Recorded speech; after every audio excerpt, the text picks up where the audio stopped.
Bonjour les amis et bienvenue sur les carnets de l'INSEE, une édition spéciale de Web Paranormal. Comme d'habitude, les sous-titres sont disponibles pour cette vidéo. Dans cet épisode, je vais vous parler d'une technique utilisée depuis de longues années pour contacter les esprits. Cette technique se nomme le spiritisme. Je l'ai longuement pratiquée sous plusieurs formes dans ma jeunesse et j'avais envie de vous faire part de mes expériences. Tout d'abord, revenons à l'origine de l'appellation du spiritisme. Le nom a été inventé par Allan Kardec en 1857 et lui servait à désigner une philosophie basée sur les enseignements des esprits de défunts. Allan Kardec, dont le vrai nom est Hippolyte Léon Rivail, est né à Lyon en 1804. Fils d'une famille bourgeoise, il s'implique au début de sa vie dans la pédagogie et les techniques d'amélioration de l'éducation publique. Vers l'âge de 50 ans, il découvre la pratique des tables tournantes et il devient rapidement un membre actif des cercles spirites parisiens. Il choisit le pseudonyme d'Allan Kardec, un nom qu'il aurait eu dans une vie antérieure, période du temps de la Gaule antique où il aurait été un druide. Il mène alors de nombreuses séances de spiritisme et s'emploie à collecter les messages reçus par les médiums qui y assistent. De ses expériences, il écrira Le Livre des Esprits, paru en 1857, dont le succès fut immédiat et mondial. Il écrivit sur le sujet 5 livres en tout et un 6e inachevé, qui fut publié après sa mort en 1869. L'ensemble de ses ouvrages relate toute une philosophie issue des enseignements des esprits et engendrera des millions d'adeptes de par le monde.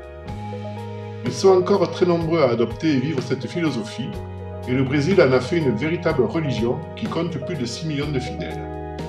Parmi les figures célèbres qui soutinrent Allan Kardec, on peut citer Victor Hugo, Théophile Gautier ou encore Arthur Conan Doyle. On peut donc définir Allan Kardec comme le père du spiritisme moderne, même si les pratiques et les techniques pour contacter et parler aux esprits existaient bien avant. Il a su codifier et populariser cette pratique ancestrale, tout en permettant d'en tirer le meilleur et prodiguer un enseignement positif capable d'aider des milliers de gens. Au départ, les cercles spirites se réunissaient pour contacter les défunts des participants. Cela avait été le cas pour Victor Hugo lors de son exil sur l'île de Jersey, qui tentait avant tout de contacter sa fille Léopoldine, décédée tragiquement par noyade. Puis par la suite, cela est devenu une sorte de jeu destiné à se faire des frayeurs et ouvrant la porte à de nombreux problèmes et surtout de nombreuses tragédies. Le spiritisme a été adopté dans de nombreux milieux profanes, surtout chez les adolescents en manque de sensations et faisant fi de toutes les règles de sécurité et de protection. Car invoquer les esprits n'est pas anodin. On ne sait pas ce qu'on appelle et on ne sait pas ce que l'on attire. Quand j'ai débuté la pratique, j'avais déjà de bonnes notions des précautions à prendre. J'avais dévoré la littérature traitant du sujet et je connaissais bien les règles. Mes premières expériences se firent avec le verre. Le principe est plutôt simple. On trace un demi-cercle sur une table ou une grande feuille les lettres de l'alphabet, puis un oui côté droit et un non côté gauche. Enfin, on se munit de 2 bougies et d'un verre classique. Le verre est retourné sur la feuille ou la table et les participants posent chacun un doigt sur le dessus en essayant de ne pas trop appuyer. Il suffit ensuite de convoquer un esprit en utilisant la formule classique « Esprit, es-tu là ?» Lors de mes premiers essais, les résultats étaient mitigés. Parfois la séance marchait, parfois rien ne se passait. Et il fallait être au moins 2 pour obtenir un résultat.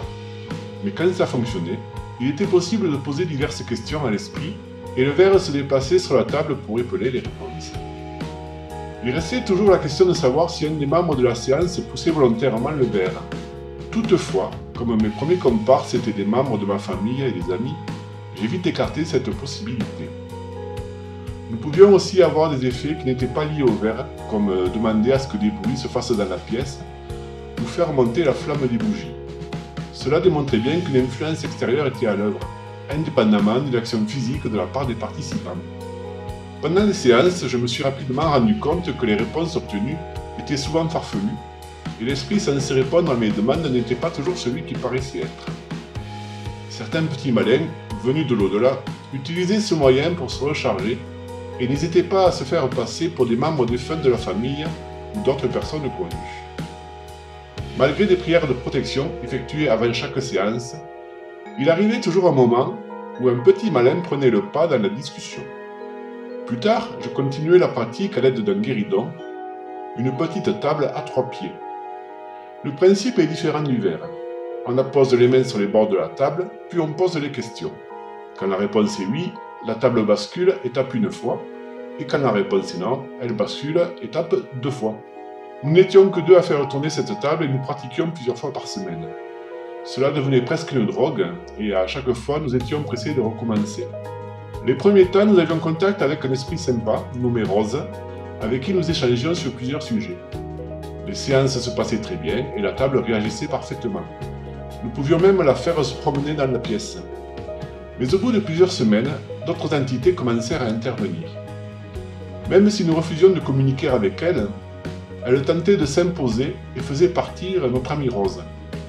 Le canal que nous avions ouvert attirait de plus en plus de monde, et pas spécialement la fine fleur de l'au-delà. Malgré les précautions prises avant et après chaque séance, elles arrivaient à passer. Finalement, Rose n'arrivait plus à parler avec nous, et ces entités revenaient systématiquement faire leur cinéma, parfois de manière très agressive. La table s'emballait, les coups étaient frappés dans le mur, et l'ambiance était devenue pesante et parfois glaciale. La table s'était chargée de cette énergie sombre, et le chien n'osait même plus l'approcher et grognait à chaque fois qu'il était devant elle. Aussi, nous décidâmes de nous en débarrasser en la mettant à la décharge et d'arrêter les séances définitivement. Ce n'est que plus tard que je fus sollicité pour diriger à nouveau des séances spirites, cette fois-ci avec un nombre de participants plus nombreux. En général, elles débutaient avec la présence d'esprit de défunts des personnes présentes. Mais régulièrement, et malgré toutes les précautions prises, des entités plus ou moins farceuses faisaient leur apparition tôt ou tard, en se faisant passer pour les personnes décédées. Cela permettait de signifier l'arrêt de la séance, car je savais que rentrer dans leur jeu ouvrait la porte à des choses plus perturbantes. Ce fut le cas un jour où je menais une séance dans la bâtisse de notre hôte, qui était, par le passé, un ancien relais templier. Nous étions une bonne dizaine autour de la table et tout se déroulait normalement. Les questions obtenaient des réponses et de nombreux défunts étaient venus parler à leurs proches. Cela dura une bonne demi-heure, puis je sentis l'ambiance changer. Un des participants tentait de communiquer avec sa mère décédée quelques années plus tôt, et les réponses obtenues me semblaient bizarres et plutôt farfelues. Par exemple, quand il demanda à sa supposée mère si elle était bien dans l'au-delà avec son père, l'esprit lui répondit que non. La chose pouvait sembler risible, mais à vrai dire, elle était plutôt inhabituelle. Je demandai alors d'arrêter la séance, mais notre participant ne voulait pas cesser et il continuait à poser des questions. La table était placée au centre d'une grande pièce munie d'une majestueuse cheminée d'époque.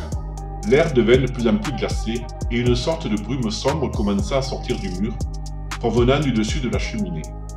Cette masse opaque se mit à flotter au-dessus de la table et tous les participants se mirent à paniquer. Tous prirent leurs jambes à leur cou et ils se ruèrent vers l'extérieur de la maison. Et c'est ainsi que se termina la réunion, et plus personne n'osa rentrer à nouveau dans la maison. Chacun d'eux prit sa voiture et s'en retourna chez lui. Mais l'histoire ne s'arrête pas là. Notre hôte qui vivait dans cette maison nous raconta le lendemain qu'il avait été réveillé plusieurs fois dans la nuit. Dès qu'il ouvrait les yeux, il voyait au pied de son lit un homme en armure d'époque qui le fixait du regard. Cela se répéta pendant quelques jours, puis au bout d'un certain temps, le phénomène s'estompa enfin. Dans cette aventure, les choses se terminèrent plutôt bien, malgré quelques frayeurs.